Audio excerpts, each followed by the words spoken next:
right, cool. We're gonna go ahead and get this kicked off.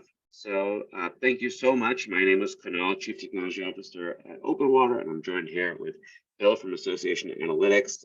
Today's session is a little bit different than some of our previous webinars. For those that have been joining the series, some webinars are highly specific to open water functionality. And then from time to time, we work with our partners. I gave a presentation in August called Digital Transformation Starts Small. And the feedback from that was, hey, we really like these learning-focused webinars as well, even if they're not directly related to open water.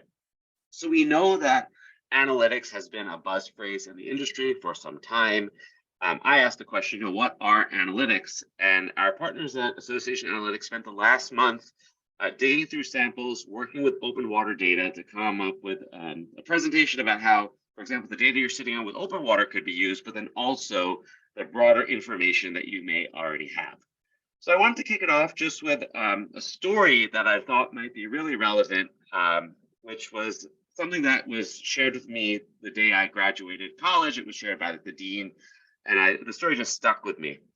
So here, this is from a New York Times letter to the editor, and it's a story about this Nobel laureate named Isidore Rabi. And someone once asked him, why did you become a scientist rather than a doctor, a lawyer, or a businessman, like all the other immigrant kids in your neighborhood?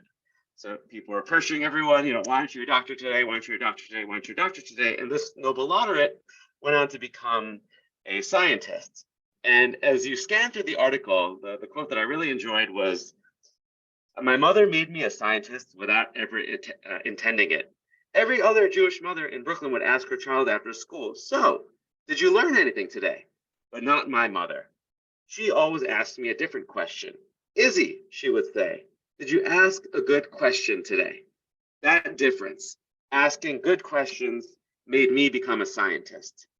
So when Bill offered to speak with us, we had this long conversation about analytics, and it occurred to me that analytics help us predict what our members are going to do so that we can make better decisions. But it comes from us being able to ask good questions. So I hope with this introduction, Bill, I'm going to pass it over to you to share your screen, but I hope with this introduction, you could guide us through what analytics are and how they can help associations. Yeah, absolutely. So thank you, Kunal.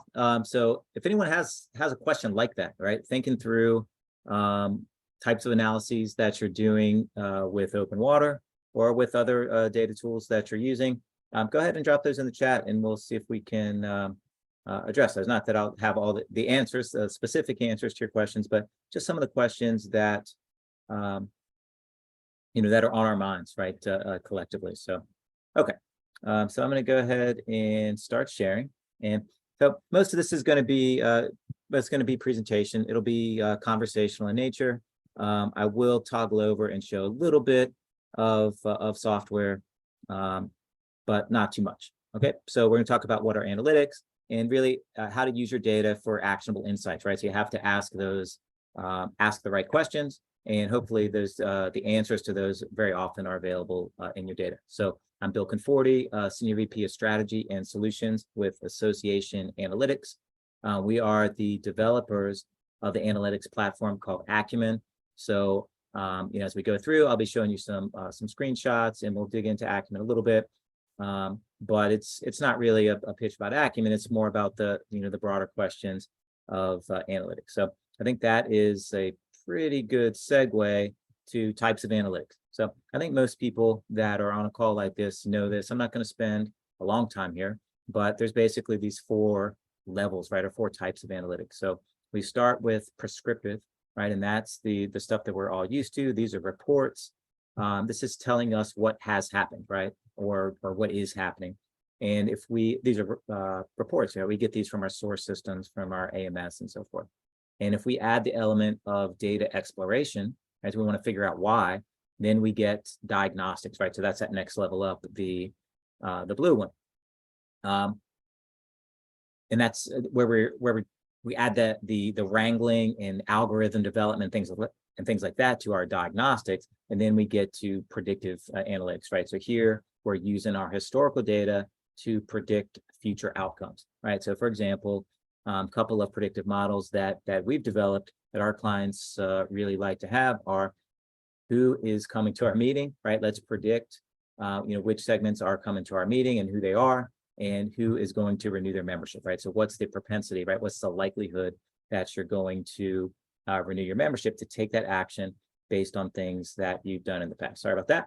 And finally, there is prescriptive, right? This one's kind of like this is aspirational for many of us because this is talking about what action should I take, and then even taking that action in some cases, right? So usually this is going to add in some kind of AI to the equation. So maybe think about that email automation, right? So it's not just about setting up workflows, but actually triggering emails to go out, when certain parameters are met, right? And even in some cases, you don't have to actually specifically set those parameters, right? Or if you think about a recommender system, right? Something like Amazon or Netflix or something like that. So these are prescriptive in nature. We'll talk a little bit about that here in a bit. And but I do want to say that even if we can't incorporate AI to any great degree, and most of us haven't yet, although we're looking forward to that, we can accomplish a lot of this with good analysis and interpretation, right? Meaning that if we've organized our data and if we've summarized it in useful ways, the actions that we should take are very often going to be self-evident, right? And we can go ahead and take those, and of course we can measure those results. Okay, so reporting versus analytics. Reporting is about organizing data that we have. It's focused on the how. It's largely things that have happened in the past, and it's about understanding and organizing that past data. Analytics, on the other hand, are more about exploring. So we're talking about that diagnostics. We're focused on the why, but mostly the main difference is that we're looking at what actions should we take in the future, and that requires us to be able to predict things and be able to compare outcomes, to simulate and things like that. So we're going to mostly be talking about analytics, and reporting again are things that we can get from that historical data, from that static data that's in our source systems. All right. So almost every presentation now talks about AI, right? So AI applications. So really quick, just to kind of get the conversation started, some of the things that that you've probably run into, right? Some of the ways that some of the data, and in particular the integrated data that we'll talk about today, can be used. Generally speaking, for business, we're using AI for content generation, right? You've all experimented with Chat GPT, I'm sure. So we can create that blog post very often, or we can create documentation that's pretty good, right? Still requires some human curation and intervention, but pretty good start. Helps us generate content. Member services, right? What if we can comb through the transcripts for all of those calls into your help desk and look at themes and look at sentiment, things like that.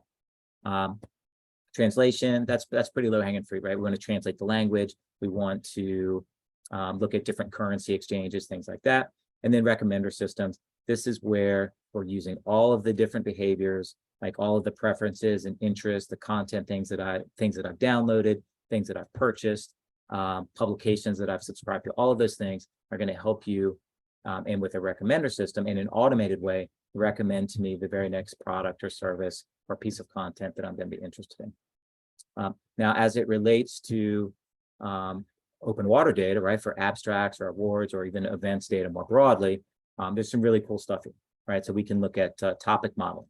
So sometimes the topic it's kind of set, right? The submitter or the applicant will tell you the topic, which is great, but we'll be able to take a group of abstracts or award applications, with no existing taxonomy, and assign topics to those, right? We can extract the keywords without even having a list to start from. We can look at similarity, between documents, right? So in this case, it's probably an abstract or an award application. And the last one, I think, is probably the most interesting, this idea of zero-shot classification, right?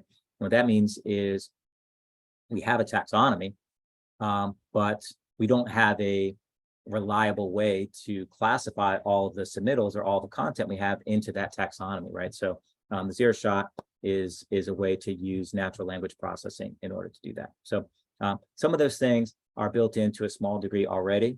into Acumen, but these are the kinds of things that you're probably thinking about. These are the kinds of things that we are working towards in the product, right? Okay, so if you go to the Open Water website, you see there's a lot of integrations, right, with CRM systems, with marketing, with, payment systems, accounting, and all of that.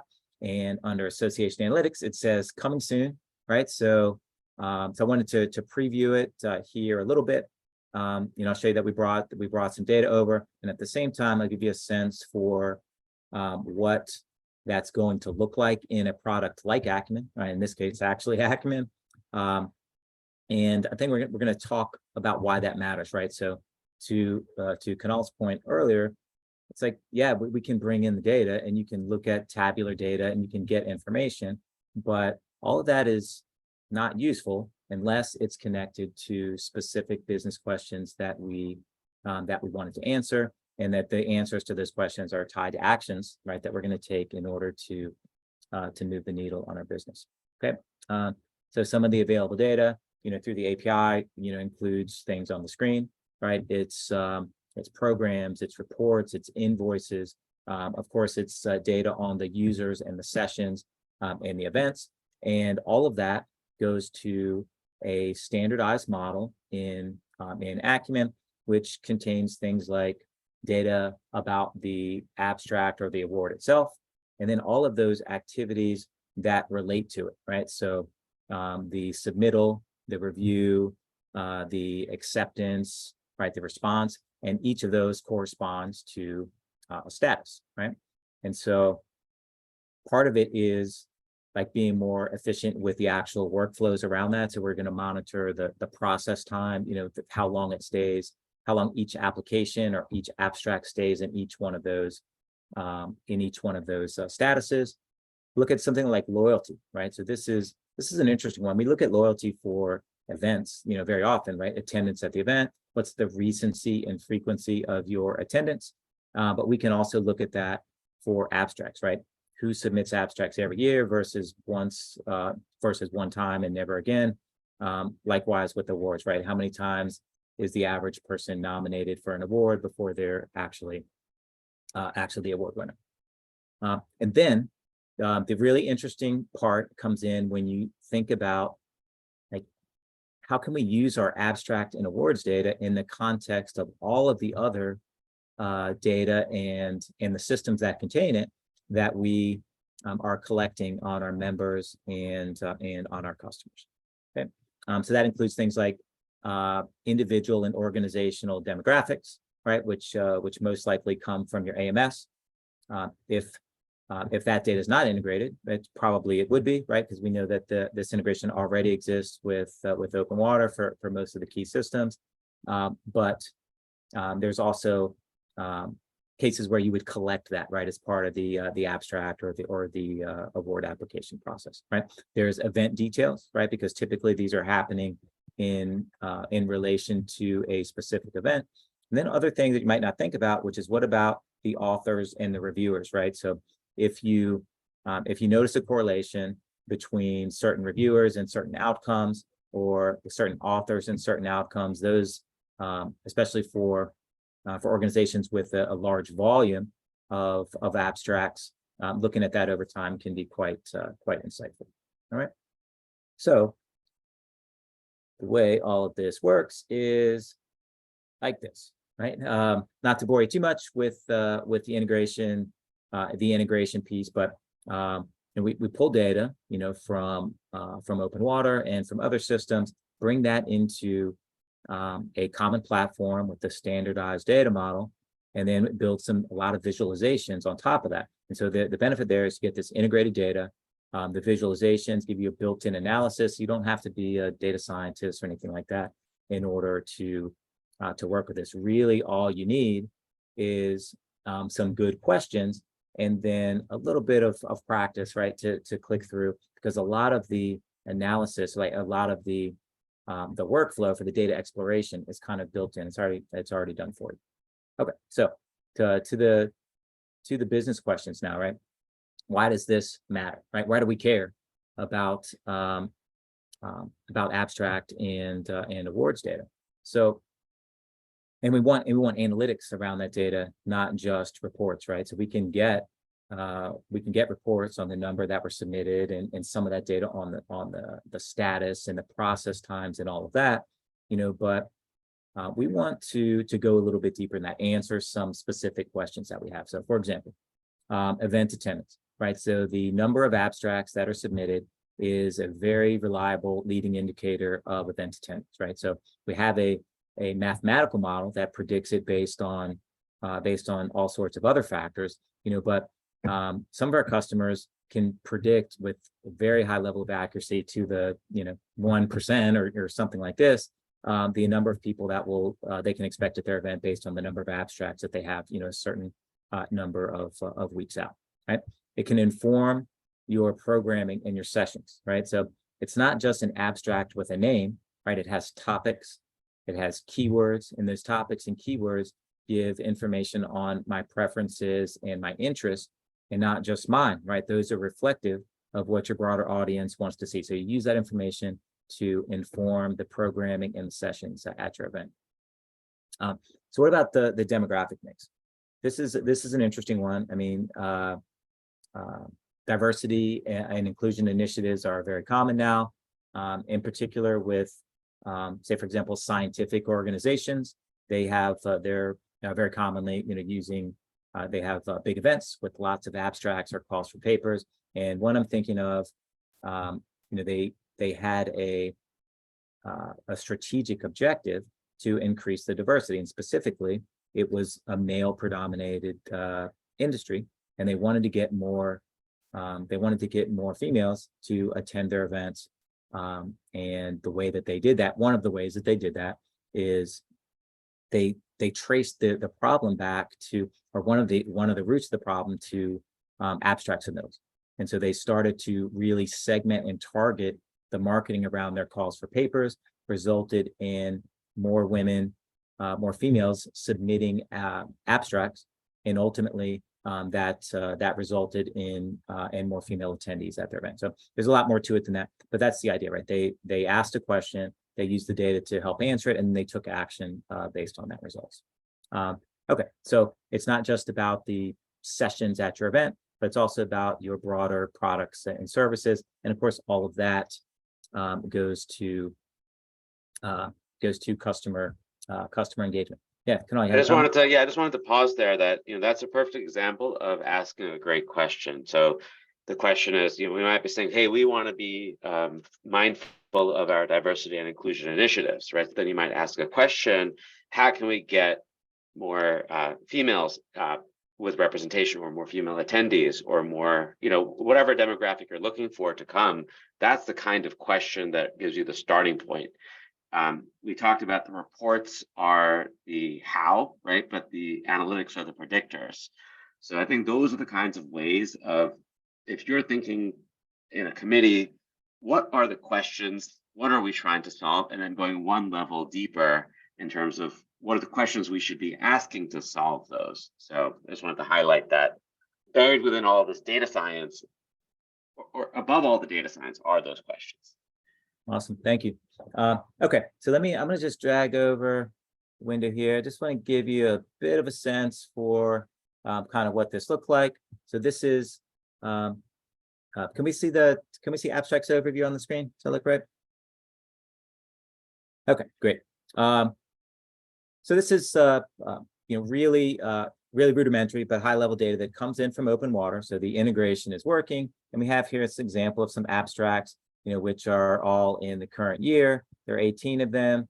They've been accepted, and there are the different things that we can do, right? We can use our filter pane to sort by type or by category or by topic. We can then drill through to the abstract details, or we can drill through to the applicant details. So here's what the abstract details look like. All right, so it has the title. It has some metadata about that abstract. It also includes actually the text of the abstract, which you can apply some of those natural language processing techniques that we talked about earlier too. I'm going to hit return and just show you one other quick drill through, which is that I can also drill through from there just to my submissions, right? I'll drill through to my applicant details, and you'll see there's some famous people here, right? We've got Taylor Swift, we've got LeBron James. All of these are in our sample data. So integration is working. This sample data is not particularly interesting, but it gives you a sense for what that's going to look like, right? If you have a fully kind of a more robust data set, there might be things like themes and topics that you can drill through and look at. With awards, we might want to drill through to the reviewers as well as the applicants. We, of course, might want to sort by those that won the award versus those that did not, right? So lots of ability to slice and dice those facts or those activities, related to the awards and the abstracts by all of the different demographics and other behaviors that we know about, even if those behaviors are and that data is coming from other systems. Just to pause, some of the questions you might want to ask here are like, what are the most popular topics this year? You might have had some guesses, but the data is going to show you, and then you can start pondering what are the most popular topics going to be next year. So if you have a series of webinars and then a large event, you can see the engagement of those webinars to predict what goes on. And a lot of these things could just be guesswork, but what's nice about Acumen is that it's showing you very visually. We didn't say give us the best topics, but we see visually the ones that have all the submissions, year-over-year analysis. We can see the trend lines. So yeah, just want to keep bringing it back to what are the questions that we're asking as we look through the data. Yeah, I mean the most basic question is, and we get this all the time, is what are our members doing, right? Or what are our attendees or our customers doing, and what do they want, right? And so that's really what we're trying to do, is take the information that we have. Sometimes we can just ask, right? You're using survey tools, maybe using like PropFuel or something like that to ask some questions, but a lot of times you can derive those preferences and those interests from other things that they're doing. So I want to just really quickly show engagement, because submitting an abstract or being eligible for an award, any kind of content generation or contribution is a really high measure of engagement, and you probably want to include that data in your member or customer engagement scores. So you would make a model. It would look something like this. It might have event attendance or abstract submittal as part of that. You would roll all of that up to an engagement score that would allow you to compare all of your customers, members and non-members, to each other in terms of their level of engagement with exactly the activities that you've selected and the weight that you wanted to apply to those. Also, the idea of it's not just abstracts and awards. There might be sessions, right? There might be virtual conference data that you have by virtue of working with Open Water, and those things are also very useful for taking action, right? For understanding like what's the difference between our overall registrations and some of our add-on event registrations, right? Or what about the what's the demographic breakdown of registrants that registered for our virtual conference versus our in-person conference, right? So examples again of questions that you can be answering. So I'm going to wrap up with just a couple other thoughts on this. This is a look at an abstracts overview, right? So we're looking at high-level things, totals, right, which is in your KPIs. But the point is, here, to Kunal's point, is that very often we're going to want to sort that by category. We're going to sort that by keywords. We're going to sort that by the status, and then once we do that, we can drill through and we can look at the demographics, for example, of each one in that population. So that's really about the overview. This one is about the workflow, right? So where are they in the process? How long have they been in that step in the process? And how soon are they submitting things, right? Do they submit things long before? Are they waiting right up until the deadline to submit things? If you look at that year over year, that can give you a sense for whether you should be worried a lot about whether you have a low or high number of abstracts. And all that, of course, is sortable again by the topic the category, the keyword, and the status, whether they've been rejected or accepted. Here's some topic analysis, which is pretty cool. This is actually sorting by topic and keyword. So you look at all of your submittals, and then you look at all of your acceptances and all of your rejected ones separately. Look at like, what's the share by keyword? Like, are we rejecting or accepting a lot of abstracts within certain topics and keywords? And if so, why is that, right? So that's definitely a question that you should be asking, because it not only does it maybe point to something that you should look at in your reviewers, but also more than likely something about the programming for that upcoming session, right? We talked about engagement, so all of this rolls up to engagement, and this is a really big part of it, especially for abstract, right? Because contributing content is a big measure of engagement. And finally, predictive models, right? So if we can bucket, right? If we can decide what are the predictors of event attendance, right? And abstract submittal, and is obviously a major one. If we can look at what are those predictors, we can take action, based on them. So we can, for example, mark it differently to those here in the 5 and 15% likelihood to attend versus those in the 85 and 95. So this one is just using historical data in the near future. Hope to be able to add that element of artificial intelligence to it. And so we're already doing that with the natural language processing, but there are other areas where we can make the analytics more prescriptive. And so it's an even more straightforward, it's kind of self-service experience. So that's what I wanted to talk about today. We got a few minutes left for any questions. Hey, yeah, thanks so much. So if anyone wants to pop in a question, just use the Q&A at the bottom. I have a couple of questions that could kind of kick us off. So it's really interesting seeing, the open water data and then the engagement data. But what are like the top 3 sources of data? Because one of the benefits, I don't know if it was clear from what Bill presented, is like seeing this data from a single system is all great. You can make insights just looking at open water and seeing what people have done. But where the power of analytics comes in is as you're getting all of your membership data sources put into one place, you can glean a lot of insights. So you combine the abstracts data with the virtual conference data, the join and leave times of Zoom, and you could find out not only are what people submitting, but the trends of what people are participating in. Exactly. Can you share kind of what are the top 3 data sources that A2 has seen from the customers? Yeah, so I'll just say the categories, right, rather than the exact sources. But AMS, of course, is number 1, because that's where most of your profile data, and then you have your membership transactions, your sales transactions, and then at least some of the events in most cases, right? So the AMS is certainly number 1.